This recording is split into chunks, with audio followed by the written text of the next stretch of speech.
Hello friends, welcome to Vijaya creation. Vijaya கிரியேஷனில் இது என்ன ரெசிபின்னு பார்த்தீங்கன்னா, சோளத்தை யூஸ் பண்ணி ஒரு கூழ் பண்ணியிருக்கேன் பாருங்கள்.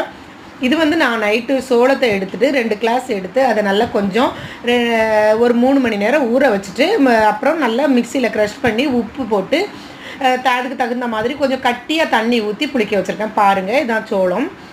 இது இந்த மாதிரி காலையில் எடுத்து பார்த்தா இந்த மாதிரி லைட்டாக முறை கூட்டிக்கிட்டு ஒரு மணமாக இருக்கும். அப்போ நம்ம அடிகனமான ஒரு பாத்திரத்தை எடுத்துகிட்டு, என்கிட்ட வந்து குக்கர் தான் அடிகனமாக இருந்த மாதிரி தெரிஞ்சுது. ஸோ அதை வந்து ஒரு பாதி அளவு தண்ணி எடுத்து குக்கரில் 2 கிளாஸ் சோளம் நனைய போட்டிருக்கேன். அதை பேஸ் பண்ணி இதுக்கு தண்ணி வச்சு நல்லா தண்ணியை கொதிக்க விட்டுட்டு, நம்ம ஏற்கனவே நைட்டே உப்பு போட்டு புளிக்க வச்சுருக்க அந்த சோளத்தை க்ரஷ் பண்ண அதை எடுத்து நம்ம அதில் கொட்டணும். கொட்டிட்டு நல்லா கிண்டி விடணும். கிண்டி விட்டுருக்கும் போது குட்டியும் இல்லக்கூடாது. இந்த மாதிரி மணக்க அழகாக வேகணும். போட்ட உடனே அது பாருங்கள் எவ்வளோ சாஃப்டாக வெந்துக்கிட்டு வருதுன்னு பாருங்கள். இப்போ நம்மளுக்கு தண்ணியாக இருக்க மாதிரி இருக்கும்னு கொஞ்சம் நேரத்தில் அது கட்டி ஆயிரும். அந்த கட்டி ஆகும்போது அடி வந்து பிடிக்க விடக்கூடாது. கிண்டிக்கிட்டே இருக்கணும். அதில் லைட்டாக 1-2 லைட்டாக ஒரு சோளம் அரை சோளம் இருக்கும். அதை எடுத்து வெந்துட்டா அப்படின்னு பார்த்து நம்ம டேஸ்ட் பண்ணோன்னா வெந்துடும். இப்போ நீங்கள் கிண்டும்போது உப்பு போட்டுக்கிடலாம், இல்லை நம்ம கலக்கி குடிக்கும்போது உப்பு போட்டுக்கிடலாம்.